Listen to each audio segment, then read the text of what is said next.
आज मैं 11th class English book का first chapter Indian civilisation and culture के बारे में बताने जा रहा हूँ।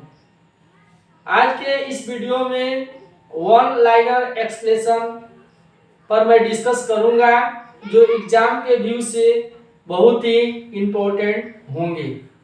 तो इस चैप्टर को शुरू करने से पहले मैं आप लोगों के साथ एक मोटिवेशनल पंक्तियां शेयर करना चाहूँगा। लोग साथ दे या न दे, लोग साथ दे या न दे, अगर आप खुद का 100% दोगे तो आपको जीतने से कोई हरा नहीं सकता। चलिए बिना समय वेस्ट किए हम लोग डायरेक्ट अपने पॉइंट पर आते हैं। जैसा कि व्हाइट बोर्ड पर लिखा गया है इंडियन सिविलाइजेशन एंड कल्चर, यानी भारतीय सभ्यता और संस्कृति। यहाँ लिखा गया है वन लाइनर एक्सप्लेनेशन, एक पंक्ति में एक्सप्लेनेशन मतलब स्पष्टीकरण आपको बताया जाएगा। दिया गया है Indian civilisation and culture is an essay written by Mahatma Gandhi. Indian civilisation and culture जो है यानी भारतीय सभ्यता और संस्कृति, यह एक निबंध है जिस निबंध को महात्मा गांधी जी ने लिखा है।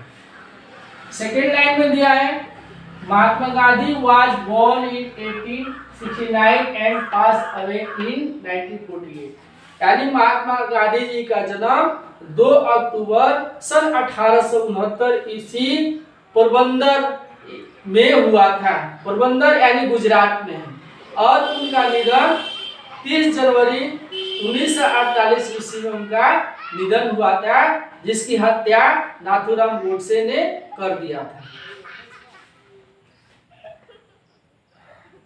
थर्ड लाइन में दिया है Mahatma Gandhi was a spiritual leader and also a politician, यानी महात्मा गांधी जो क्या थे, एक आध्यात्मिक नेता थे, साथ ही साथ वो क्या थे, एक पॉलिटिशियन थे, यानी एक राजनीतिज्ञ भी थे। He was actively involved in Indian politics from 1915 to 1940, यानी गांधी जी मुख्य रूप से 1915 से लेकर 1948 ईस्वी तक भारतीय राजनीति में सक्रिय रूप से वो काम किए।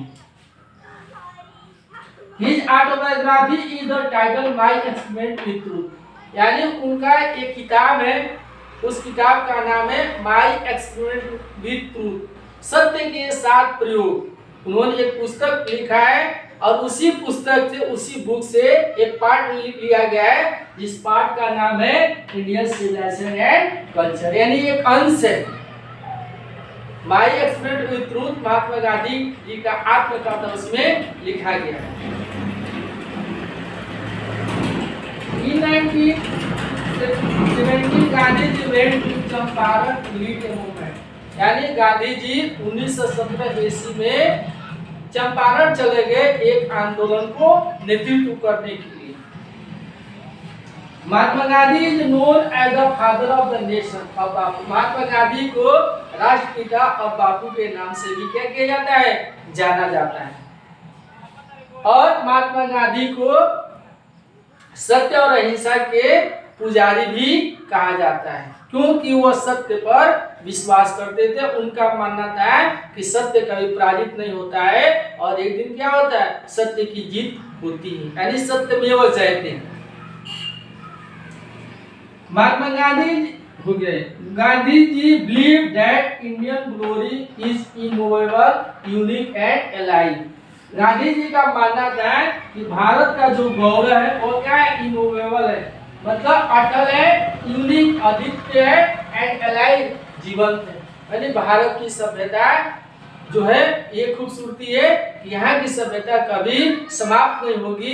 क्यों? क्योंकि हम लोग अपने एंसेस्टर यानी हम अपने पूर्वजों के बताए हुए तरीके पर चल रहे हैं। आज भी हमारा सभ्यता अन्य देशों से क्या है, बेहतर है, अच्छा है।